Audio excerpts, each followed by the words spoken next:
Once upon a time, in the enchanted land of Canada, lived a gifted artist named Shane Goudreau.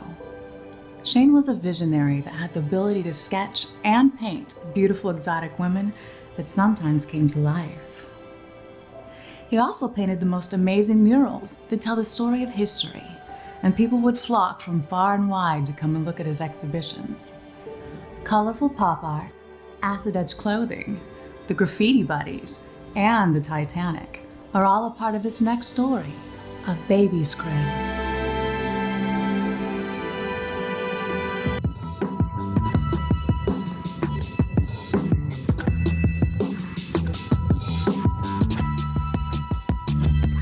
What's up, beautiful people? How you doing out there in Wonderland?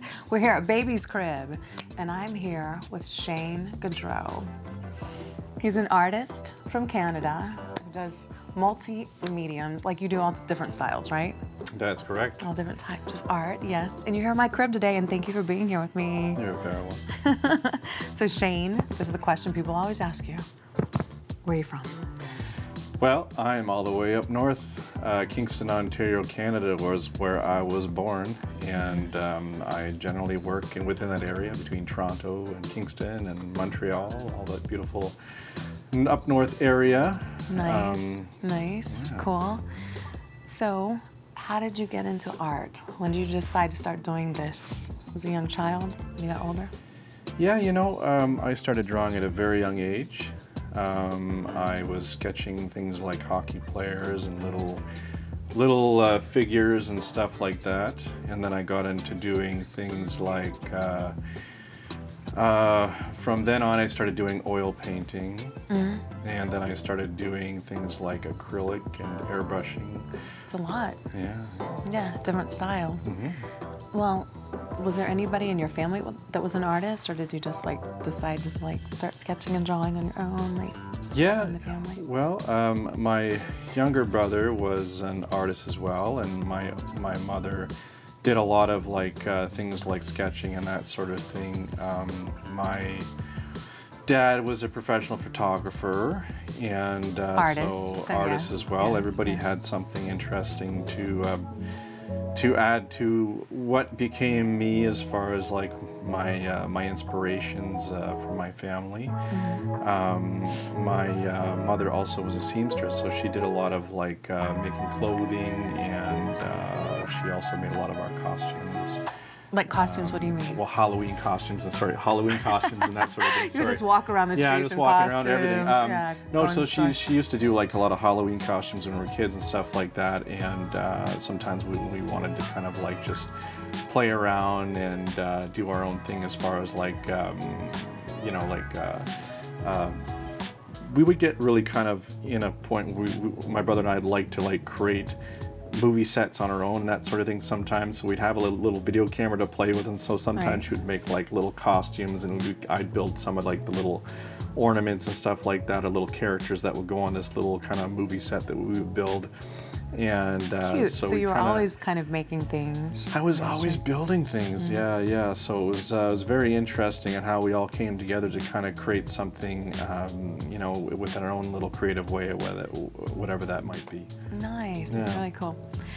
What would you say is the first type of, you said sketching and making clay and these different figurines and things like that, but when did you start kind of gravitating into more where it's become a profession? How old were you, and what inspired you to change from the clay? So I guess from moving on from that and kind of taking a little bit of it in high school and that sort of thing.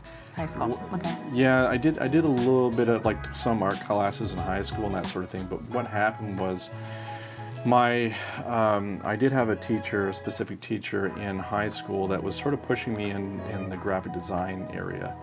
And so I was kind of looking at that. I did put together a transcript to get into graphic design after I got out of high school, probably a year after I got out of high school. And what happened was there was some kind of mail strike or whatever, so I didn't quite get there on time. But what did happen, something magical, I got into my first mural. So I started to create my first mural actually that summer, and I got picked up by... And this was like high school, which was like 17, 18, like older? Okay. Yeah. Right. So I did actually play a lot of sports when I was younger, so I took a year off to travel a little bit, and I did play hockey in the States, Florida actually, so I took a year to do that. But after that I came back and I did my first mural actually in Kingston, Ontario. And what happened was it was sort of towards the finish. One of the representatives of Molson Canadian, which is a beer company in Canada. Which There's a lot of beer companies in Canada. Yeah, in which case is you guys haven't been. They're known for their beers. Exactly. I've been. Exactly. Yes. So you have things that, within their umbrella of like beers would be Heineken and that sort of thing, which is people well know.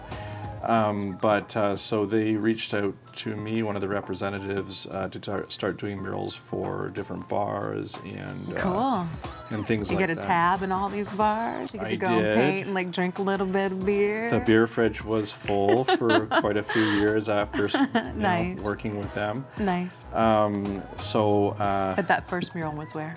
Where was it? So that first one was at a place called Soul Latino, which is like a kind of like a Latin food Latino, I got it. place. Yeah. So I created like a mariachi band. Oh, cool. And it was a very, very colorful piece. Nice. And it was on the side of the wall exterior. And that's where he kind of saw me doing that. And like I said, from then on, I started working for them. Did he kind of push you out to start doing murals? Or did he just go, hey, you would be really good at painting something inside of my or outside of my establishment? And then that kind of like propelled you.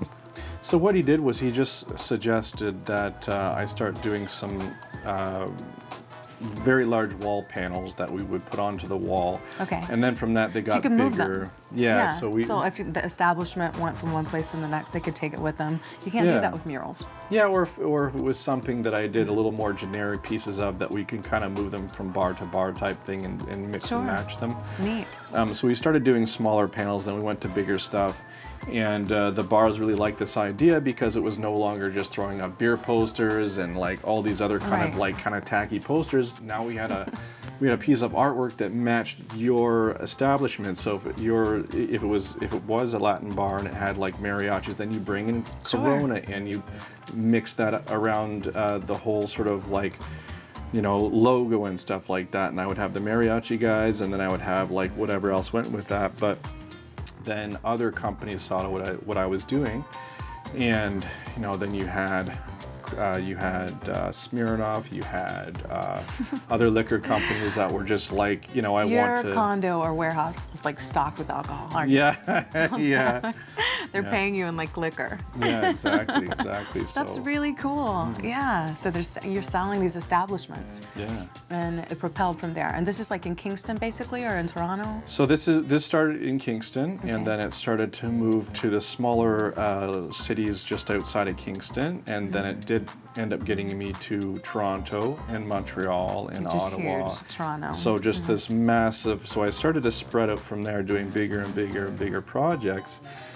However, the interesting thing is that the biggest project that I've been working on for some time nonstop ended up being in Kingston, and it ended up being the world record for the largest indoor mural. Is it 9,321 feet that indoors? Is correct. But you have doubled it? Yes.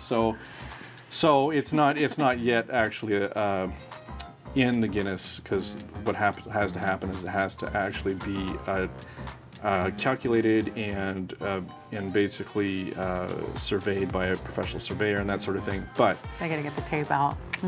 Yeah, but it does double the current record, and I've done 2 of them. So the first original one was done in a smaller town called Brockville, Ontario. It was like 16,000, something like that, a little smaller than the one in Kingston. But Kingston's doubles that.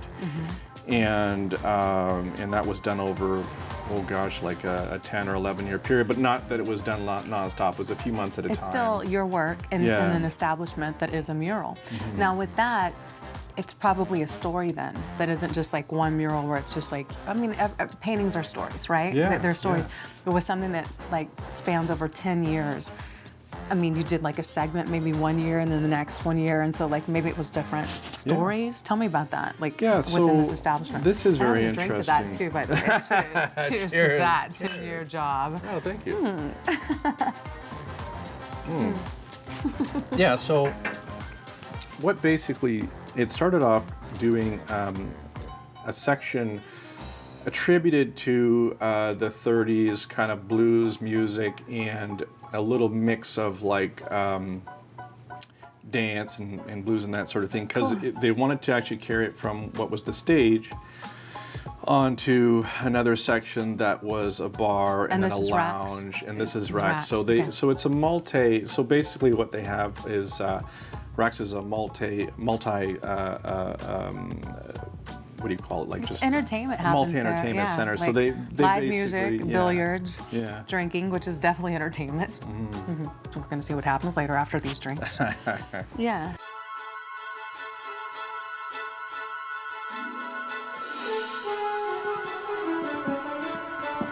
Did you know that Renaissance art started in the late 13th and 14th century in Italy?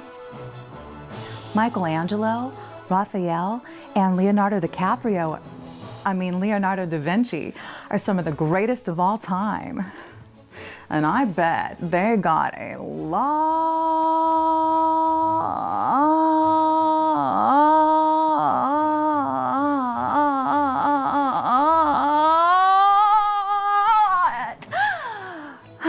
of sex back then.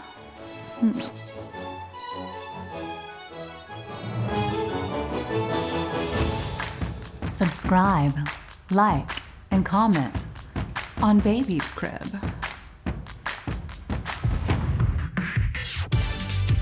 Next time on Baby's Crib.